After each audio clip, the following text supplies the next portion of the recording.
ദൈവത്തിന്റെ അതിപരിശുദ്ധമായ നാമം വാഴ്ത്തപ്പെടുമാറാകട്ടെ. അപ്പോസ്തല പ്രവൃത്തി 13-ാം അധ്യായം 30-ാം വാക്യത്തിൽ ദൈവമോ അവനെ മരിച്ചവരിൽ നിന്ന് ഉയർത്തെഴുന്നേൽപ്പിച്ചു. ഗലീലയിൽ നിന്ന് യെരുശലേമിലേക്ക് പോയവർക്ക് തന്നെ പ്രത്യക്ഷനാക്കി 40 നാളോളം ജീവനുള്ള ദൈവമായി അവൻ പ്രത്യക്ഷനായിരുന്നു. ഇന്ന് രാവിലെ സമയം ഒരു ഭയങ്കര വെല്ലുവിളി യേശു കർത്താവിൻ്റെ മരണത്തോട് ബന്ധപ്പെട്ട് ഇനി ഇവനെ ഉയർത്തുകയില്ല. ചതിയനായവൻ ഇവന് എഴുന്നേറ്റാൽ അവൻ്റെ സ്ഥിതി പണ്ടത്തേനേക്കാൾ പ്രബലമായി തീരും. അനേക യഹൂദന്മാർ ഇവനിൽ വിശ്വസിപ്പാൻ ഇടവരും.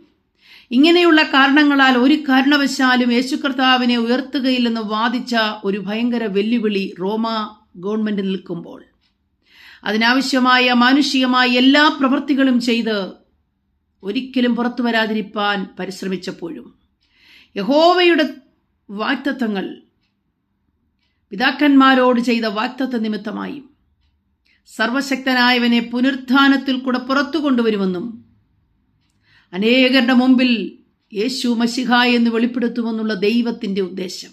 പ്രിയപ്പെട്ടവരെ, യഹോവയായ ദൈവം ഉദ്ദേശങ്ങളോടുകൂടെ സകലതും ചെയ്യുന്നു. തൻ്റെ ഏകജാതനായ പുത്രനെ ഭൂമിയിലേക്ക് അയച്ചതിനുദ്ദേശം, മരിച്ചതിനുദ്ദേശം, ഉയർത്തെഴുന്നേൽപ്പിച്ചതിനുദ്ദേശം, സ്വർഗാരോഹണം ചെയ്തതിനുദ്ദേശം. ഇന്ന് രാവിലെ നന്മ കാണിക്കുകയില്ല, പുറം ലോകം കാണിക്കുകയില്ല, സഭ ഇനിയും കാണിക്കുകയില്ല, പ്രാർത്ഥനാ ജീവിതത്തെ ഇനിയും കാണിക്കുകയില്ല, ഭൗമിക ജീവിതത്തെ ഇനിയും കാണിക്കുകയില്ല.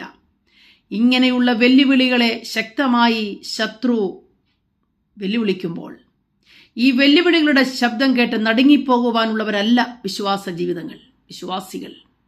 കർത്താവിൽ പ്രത്യാശ വെച്ചിരിക്കുന്ന ഏവരുമേ നിങ്ങൾ ധൈര്യപ്പെടുവീൻ.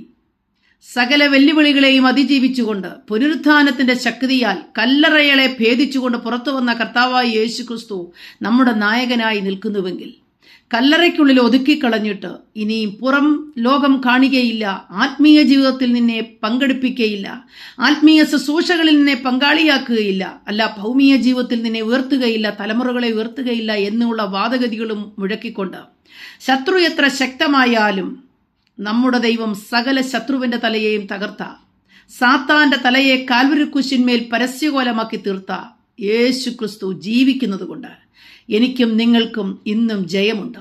ആകയാൽ ഭയപ്പെടേണ്ട. ഉയർത്തുകയില്ലെന്ന് വാദിക്കുന്ന ശത്രുവിൻ്റെ മുമ്പാകെ ഉയർത്തെഴുന്നേൽപ്പിച്ച ജീവനുള്ള ദൈവമായി 40 ദിവസത്തോളം യെരുശലേമിൽ തന്നെ പാർത്ത് അനേക പ്രാവശ്യം ശിഷ്യന്മാർക്കും മറ്റുള്ളവർക്കും വെളിപ്പെടുത്തി കൊടുത്ത ക്രിസ്തു ഇന്നും ജീവിക്കുന്നു.